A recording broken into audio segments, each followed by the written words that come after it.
माझ्यासोबत तिचे आजी आजोबा वडील आणि तिचे सगळे सहकारी गल्लीतले राहणारे, तिच्या कॉलनीत राहणारे, तिच्या मैत्रिणी सगळ्या इथं लहान मोठे जमा झालेले आहेत। रिंकू आली आहे का ह्याचीच चौकशी करत हे आलेले आहेत। आतल्या बाजूलाही त्याच पद्धतीनं सगळंच घर भरून गेलेलं आहे। फक्त रिंकूचा सिनेमा काल प्रदर्शित झाला आणि रातोरात रिंकू सुपरस्टार झालेली आहे। आपण त्यांच्याशी चर्चा करू। सर, पहिल्यांदाच सिनेमात काम केलं, अत्यंत चांगल्या रीतीने काम केलं, सुपरस्टार झाला। आत्ता फक्त 9वी पास झालेली आहे ती, 10वीत आता जायची आहे। काय नेमकं तिला सिनेमाचं वेळ पहिल्यापासून होतं का नंतर नागराज सरांशी भेटल्यानंतर हे झालं? त्याला सिनेमाचं वेळ पूर्वीपासून काही नव्हतंच, म्हणजे काम करावं असं तर डोक्यातच नव्हतं, तो विषयच नव्हता। कारण प्रत्येक पालकाला वाटतं की आपल्या मुलांनी शाळा शिकावून पुढे जावं। फक्त माझं असं मत होतं की तिला ज्यात आवड आहे त्यात तिला सपोर्ट करायचा। तिला पहिल्यापासून नृत्य हा तिचा आवडता छंद आहे। कोणत्याही प्रकारचं नृत्य असलं ते करून दाखवणार। आणि अचानक तिला म्हणजे ऑडिशन द्यायची वेळ आली, म्हणजे सहजासहजी घडून गेलं ते। आणि त्या ठिकाणी गेल्यानंतर त्यांनी तिच्याकडून करवून घेतलं। म्हणजे म्हणतात ना, तुझं आहे तुझं पाशी परी तुझा आघा चुकलाशी, त्याप्रमाणे आमची अवस्था। तिच्याजवळ आमच्याजवळ आहे ते कलाकार, पण ते आम्हाला माहीत नव्हतं।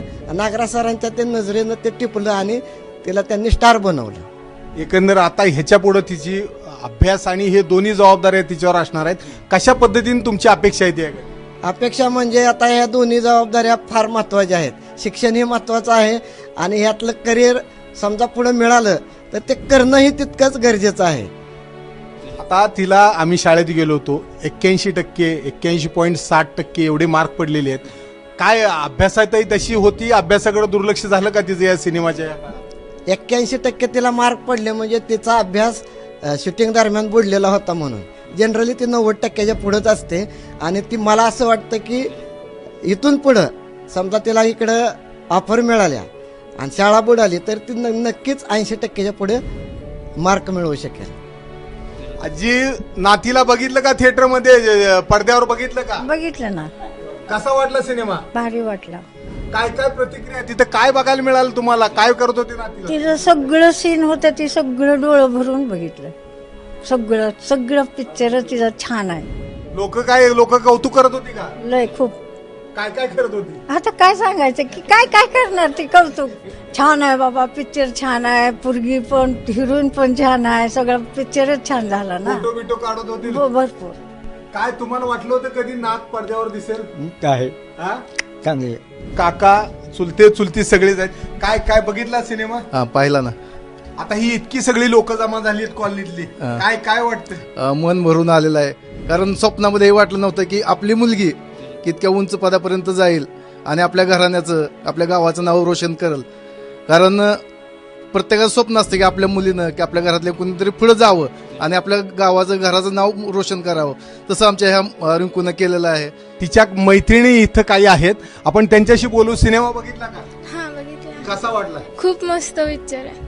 मैत्रीण आहे तुमची, काय वाटलं? कसं काम केलंय? तिने खूप छान केलंय।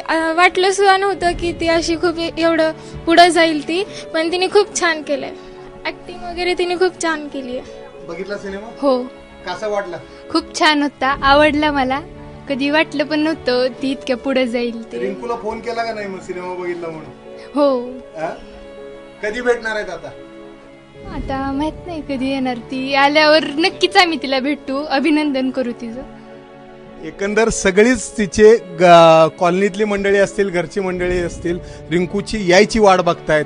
आणि ज्या उत्साहाने एवढा सगळा घर त्यांचं जेव्हापासून सिनेमा तिचा प्रदर्शित झालाय तेव्हापासून हा घर असंच भरलेलं आहे। अगदी घरातल्या प्रत्येक खोलीमध्ये सगळे तिच्यावर प्रेम करणारी मंडळी जमा झालेली आहेत। तिच्या घराजवळच्या असतील, आसपासच्या असतील, सगळीच अकलूजकर रिंकूची उत्स्फूर्तपणे वाट बघतायत, कधी रिंकू येईल आणि तिचं कधी एकदा स्वागत करता येईल। कॅमेरा